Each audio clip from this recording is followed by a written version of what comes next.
கற்பக களிரே கருணை பொழிவாய் காருண்யமூர்த்தி கருணையின் உருவே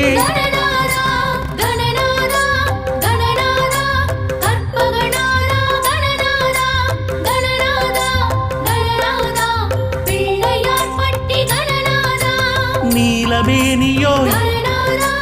நிம்மதி தருவாய் நீலகண்டன் மகன் நீண்ட துயர் போக்கு